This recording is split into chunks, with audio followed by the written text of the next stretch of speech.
Welcome to today's collective reading. This is TrinityGaiaOracle. Let's just jump right in and pull some power animal cards for the collective today. Pull 3. Oh boy, they're just flying out today. Okay. So first out is crocodile. Okay, let's bring that image up there for you guys. I just think this artwork is amazing. Then there's the back for you guys if you want to freeze frame and read into that there. The thing that I really like about this deck is it pulls on shamanic knowledge of humanity throughout the planet, all over. So it really is the shamanic wisdom of humanity.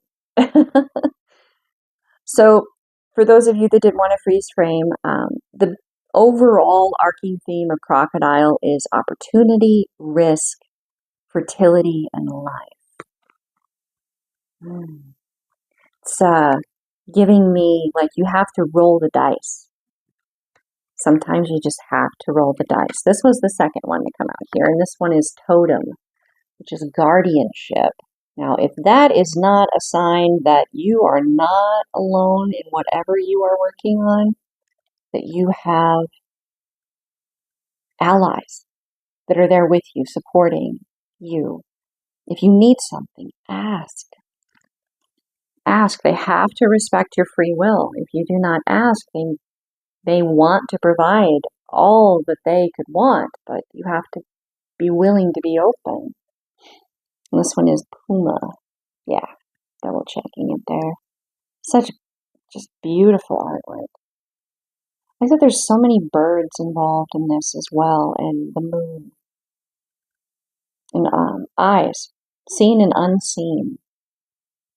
The higher view. Symbology, power, desire, and healing. The overarching themes.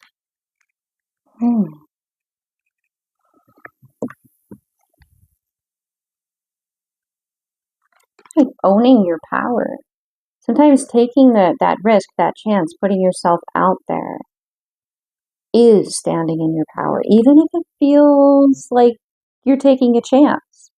That's life. Living is chances, opportunities, ones that you let pass you by or ones that you choose to seize and experience and see where they go. And yes, being incredibly intuitive, I mean, yeah, you can kind of have a bit of a heads up. Being empathic, you could possibly have a bit of an insight.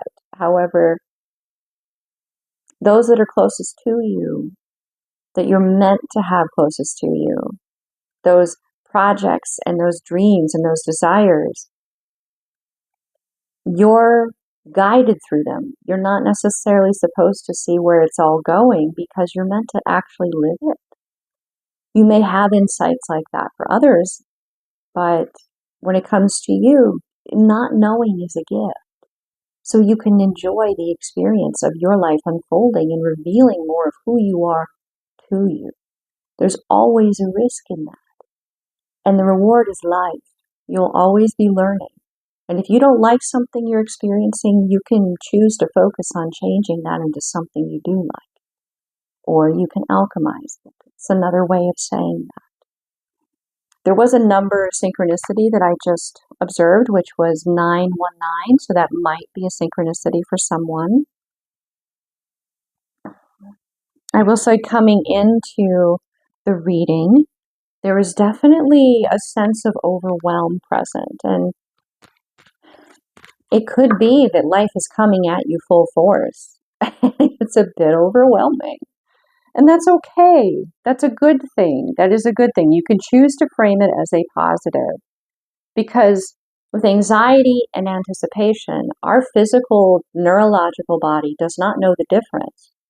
To say anxiety, there's a feeling of a negative to it. To say anticipation, there's a positive.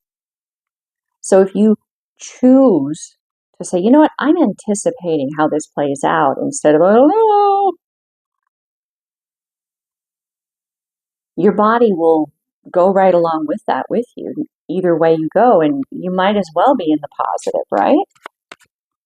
Now, that's not to say that being overwhelmed doesn't mean that you stay there. You may need to, make some concessions, not be so hard on yourself. Allow yourself to take one step at a time, baby steps. Knowing that your path is going to be your own. Nobody else is going to walk the same path as you, and they're not going to understand you completely. You're the only person alive that knows you as well as you do. You're your own best friend. The only being closer to you would be that divine spark, that aspect of you that is aware of all the lifetimes and all the experiences and all the timelines. Basically the Akash, the aspect of you that is eternal. And even then, that's somewhatly going to have some distance in it because you're meant to live this life. And in doing that, in respecting this part of yourself, you're making space for others and their paths and allowing them the respect and honor and learning their lessons as they're meant to, where they can own it authentically and it not be handed to them, like when you learn something because you stumbled upon it versus someone gave you the answer, you're going to integrate it more fully because it was a realization you could own. So it's respecting yourself and respecting others and their path. And like allowing yourself to not be so hard on yourself. So yeah, you're taking a risk, but that doesn't mean that you can't take care of yourself while you do so. All right, let's see what we have in Earth here for the element of Earth, grounded in the physical.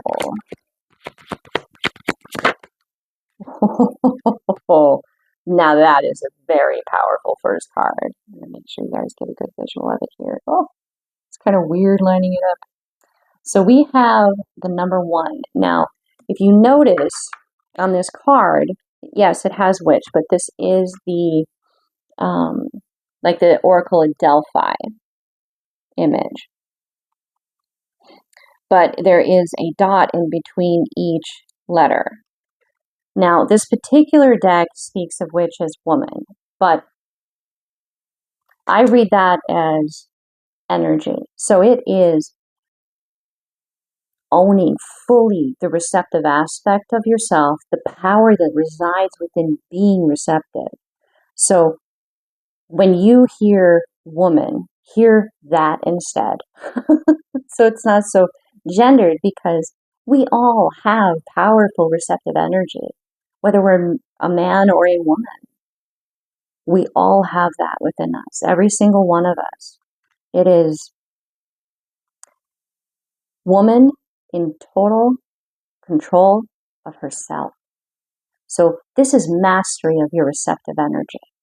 You are in control of your emotions, of your water, of your thoughts, and how the emotions and the thoughts play upon one another. This is a mastery card. That being present in the physical is very, very powerful, to say the least. I'm looking forward to what's coming through here now for the air element. What do we have for air for the collective? Okay, this one's going to require a little bit of a card over the front of it because, well, don't want anybody to be shocked by an image they're not prepared to see. So I'll tell you about it and what's covered. So we have a large raven or a crow in the background. Then we have a winged feminine angel, so receptive energy. It is kind of implying, and you'll see how the wings overlap here. You see how they overlap? That there is that duality between the magician energy, the magic energy present within the raven or the crow, and the angel with her white wings. And she's got her arms up to receive. Now, a little bit lower, we have a feminine woman. There's no wings on her, but she is riding Pegasus. And Pegasus is a child of Medusa, which is interesting. When Medusa was slain, Pegasus apparently came out of her neck. Right? So this woman is riding Pegasus, and she's riding the Pegasus English style. So both legs are on one side. And then below that, we have the unicorn. And they are flying above this city, like way above. There's like bayou or swamp. And it's number 37, the wing leader. So yeah, you may be leading, and you're leading others just by existing in this space, just by having learned these things, by knowing this stuff, and fully grounding it into your physical reality to be completely in control and receptive to your thoughts and your emotions and that discernment. But know that like there are aspects to you. There are guardians, there are guides, there is a spirit team around you, there are others that you are manifesting into your life, that are manifesting you, that are helping you with this. You're learning from them and they're learning from you. It is a co-creation. And I'm curious what you guys are what you're creating, what you're manifesting. Oh, by the way, they had me look at the bottom of the deck here. We have the Story Keeper, number 2.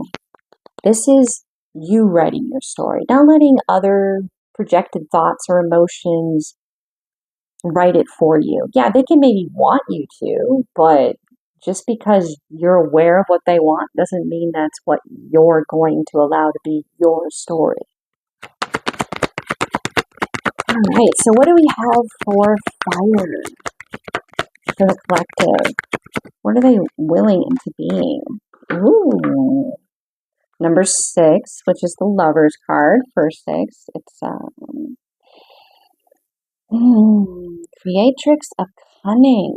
We have a fox here, which I'm going to grab the fox card from this deck here, the Power Animal card deck here, just because there's something in there for you guys. And fox can kind of get a bad rap sometimes, but the thing that really stands out about the fox is they have attributes of both canine and feline. So they're very, very unique and adaptive. Oh, it's the coyote, not the fox. Oh boy.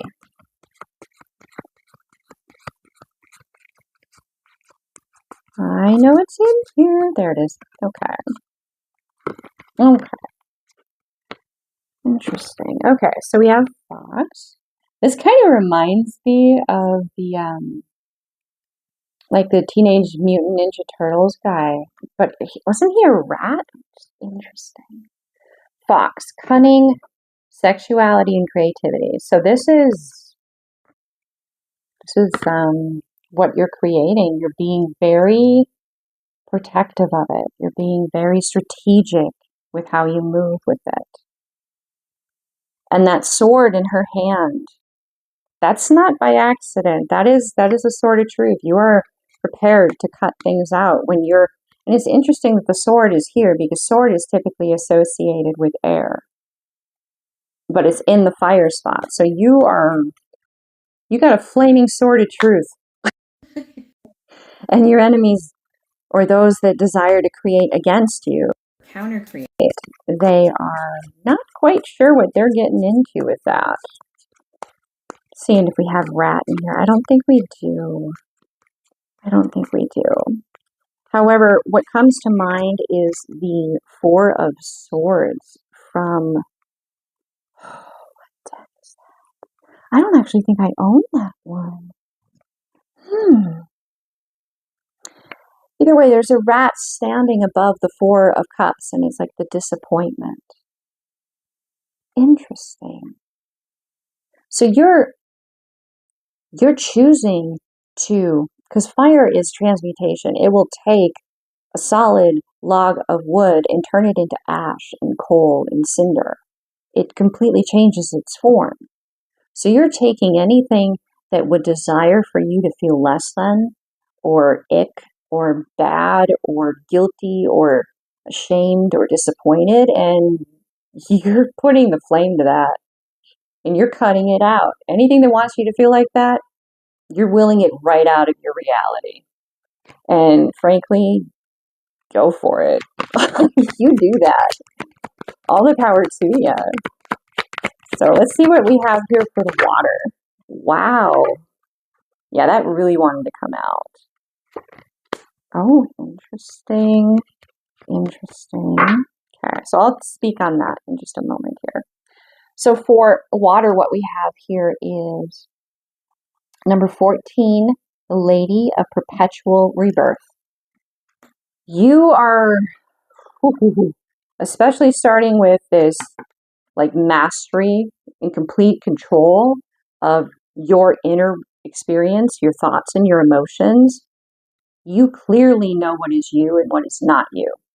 You clearly know what is from your past, what is from your present, what is from your future or your higher self. You understand your energy, your thoughts, your emotions very clearly.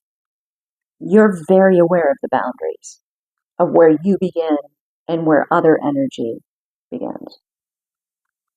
Yeah. So your whole story here is that no matter what the world can throw at you, A, you're not standing alone. B, you know exactly who you are. C, you will change whatever you do not want to empower or have in your experience.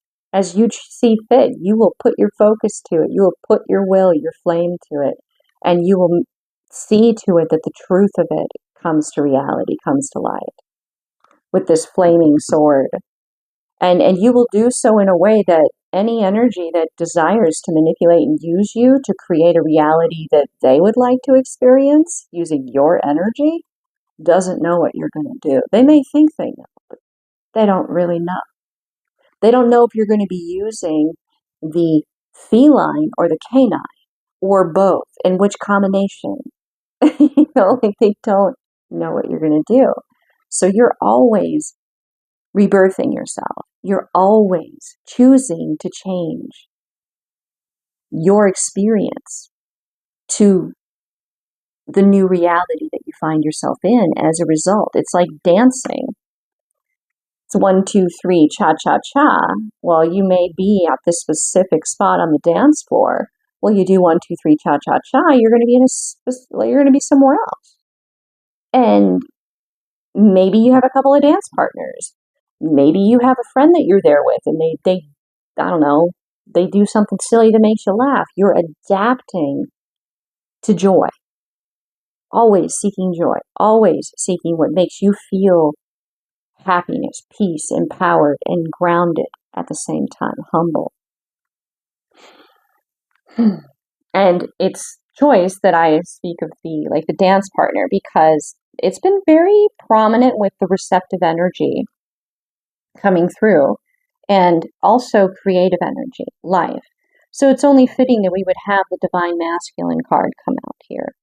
And this is, how do you relate? Like when you read this guidebook, it talks about how does your inner assertive energy, your inner masculine, what voice does it use when it speaks to you? And what voice do you allow it to speak to you?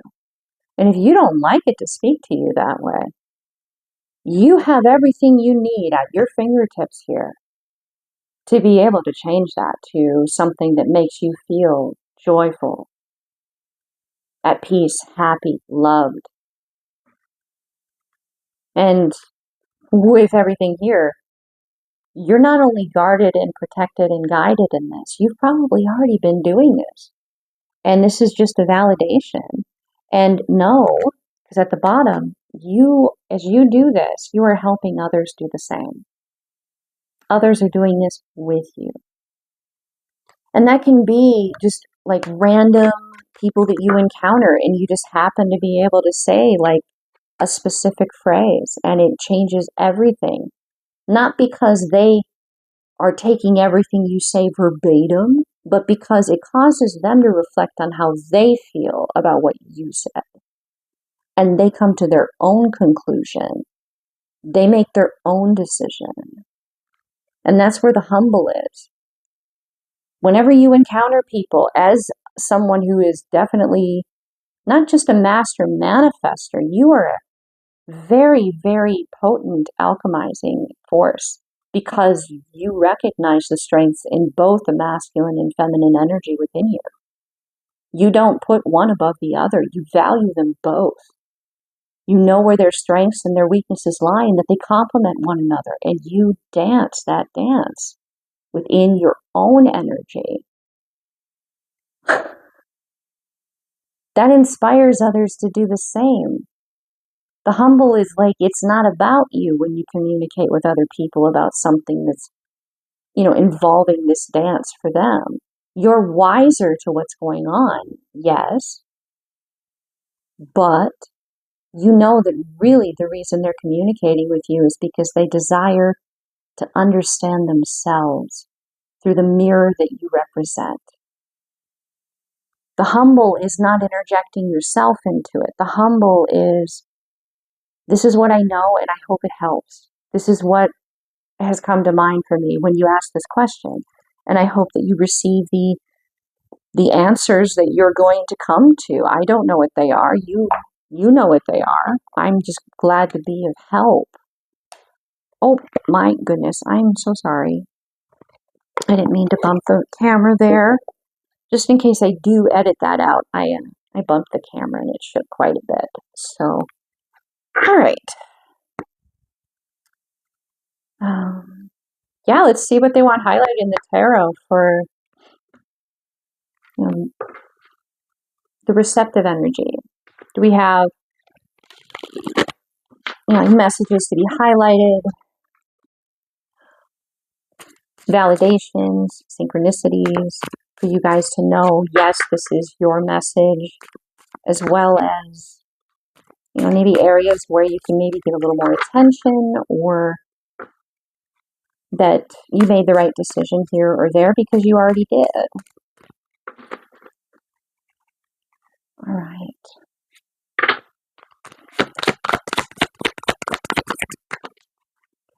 Those two came out together.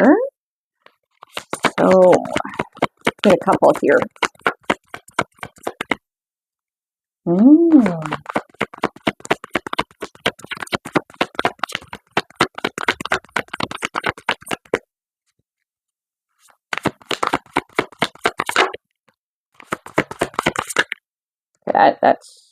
That's 3. Okay, we'll call that good for now.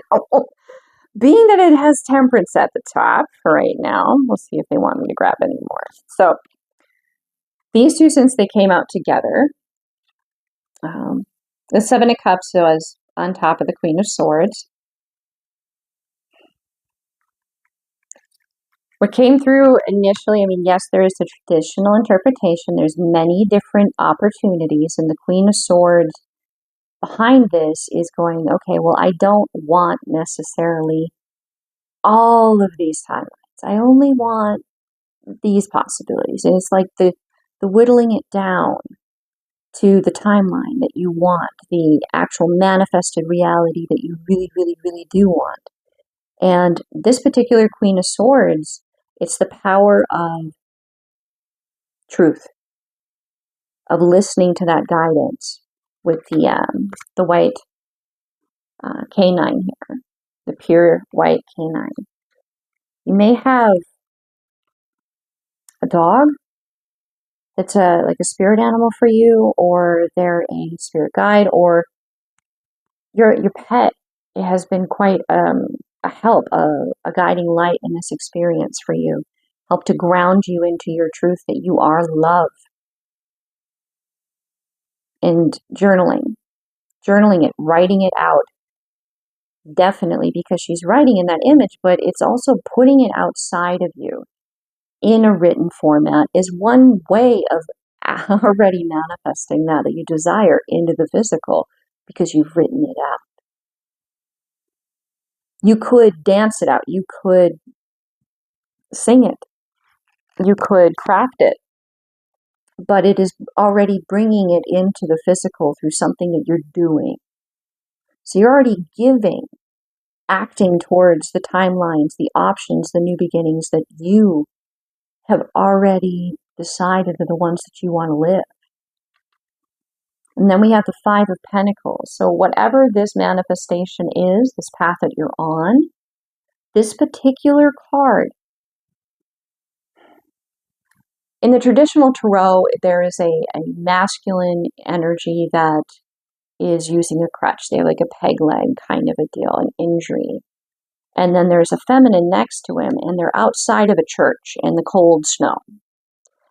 This image, there is going to be someone that encounters you or an energy outside of you that you're currently not really close to, but energetically you're intertwined with. You have a contract, you have a soul contract with. And you will either be receiving someone that will mirror for you, someone that will be able to help you find an answer, or they will, that will help inspire them to come in out of the cold. Because they're out there, or you're out there, because it's where you're choosing to be right now. And for whatever reason, maybe, you're waiting for that signal, for this individual to give you that sign that you need, that it's time to come back inside where it's warm. However it may be, this one actually tells me that there is communication coming through. There's going to be some kind of communication coming through that signals to you and or an energy outside of you. In particular, these forms definitely have more of a masculine build to them. So it's an assertive energy. So whatever information, whatever synchronicity this is, it's going to inspire action. At the very least, a plan to begin to form. Now, we had Temperance, Ten of Cups, and Eight of Pentacles come out. So we have Temperance, Ten of Cups, and the Eight of Pentacles.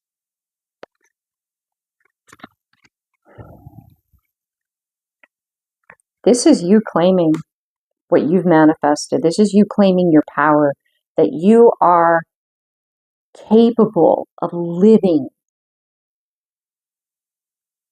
Ten of Cups. There are some details that are needed to kind of be, fine-tuned with the Eight of Pentacles. But you're anchoring this in with this Temperance card, as above, so below. It's like your higher self is already experiencing this. Now it's time for you to experience it here in the physical. And with the Pentacles, that speaks to like Earth. So some of this being, the mastery of that receptive energy, the emotion, the intuition, knowing where your energy and thought begins and others' energy and thoughts begin. Like that dividing line, that boundary. There may be some fine-tuning with that. But make no bones about it. That phrase, that saying, make no bones about it. You're going to get your Ten of Cups. There's no question you're getting that Ten of Cups.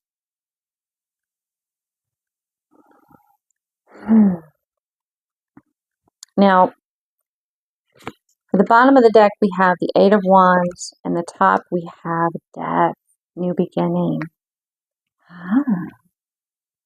Okay, so this is pairing really well with the top of the deck and bottom of the deck of the Oracle cards. So the Divine Masculine and the Death card. This is a new beginning in masculine assertive energy. If you are identifying as more of the receptive energy in a dynamic, this is the masculine coming in, wanting a new beginning. But they may feel like there's likely not a chance because it is also the Death. It's needing to know. It's I started this reading with the crocodile, with, rolling the dice, choosing to see, what happens if you do take the chance to live. That's what this is. This is an assertive energy within you that you're giving to a creation, or it is an assertive energy outside of you that is going to roll the dice and is coming to communicate with the Eight of Wands. Pouncing. And all of that water, this is emotion and intuition. They're guided in this path. There may also be an energy of like Reaper. Interesting.